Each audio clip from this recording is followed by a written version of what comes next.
नोकरी असो वा लग्न, चष्म्याची अडचण आता होऊ देऊ नका. नंदादीप नेत्रालयात या आणि तुमच्या चष्म्यापासून मिळवा कायमची मुक्ती. कारण आता चष्मा घालवण्याची लासिक शस्त्रक्रिया फक्त 32,999 रुपयात. शिवाय 5,000 रुपयांपर्यंतचे लासिक स्क्रीनिंग अगदी मोफत. ऑफर मर्यादित कालावधीसाठी. तर वाट कसली बघताय? आजच कॉल करा 92-2000-1000. नंदादीप नेत्रालय, न्यू शाहूपुरी, कोल्हापूर. दृष्टी म्हणजे नंदादीप.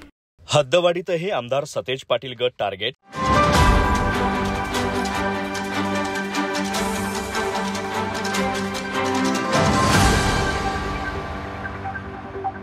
गेली काही वर्ष रखडलेली कोल्हापूरची हद्दवाढ गेल्या 6 महिन्यांपासून हद्दवाढ कृती समितीकडून हद्दवाढ होण्यासाठी आंदोलन करण्याचं सत्र सुरू आहे. तर हद्दवाढ विरोधी कृती समितीकडून हद्दवाढ होऊ नये म्हणून आंदोलन करण्याचं सत्र सुरू असतानाच स्थानिक स्वराज्य संस्थांच्या निवडणुकांचं बिगुल वाजलं आणि कोल्हापूरच्या हद्दवाढीचा प्रश्न पुन्हा जोर धरू लागला. हद्दवाढ विरोधी कृती समितीने मंगळवारी 20 गावं बंदची हाक दिली होती.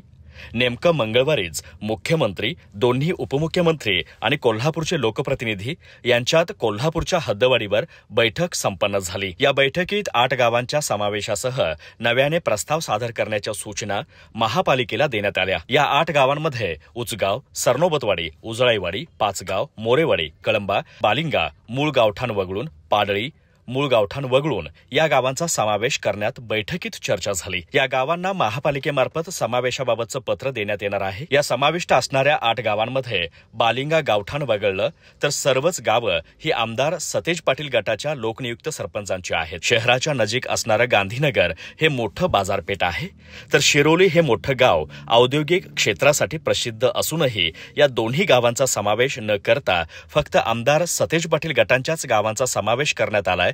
हे कितपत योग्य याची चर्चा सध्या सुरू आहे. गोकुळच्या निवडणुकीतही आमदार सतेज पाटील गटाचा चेअरमन न करता महायुतीचाच चेअरमन करण्यात आला. आता गोकुळनंतर हद्दवाढीतही आमदार सतेज पाटील गटाला टार्गेट केलं जात असल्याच्या चर्चा राजकीय वर्तुळात रंगत आहेत. महायुतीचं सरकार स्थानिक स्वराज्य संस्थांच्या निवडणुकीच्या पार्श्वभूमीवर आमदार सतेज पाटील गटाची ताकद कमी करण्यासाठी प्रयत्न करत असल्याच्या चर्चा सध्या सुरू आहेत. हद्दवाढ करून दाखवाच, स्थानिक स्वराज्य संस्था निवडणुकीत आमची ताकद दाखवू असा इशारा महायुती सरकारला देण्यात आला आहे.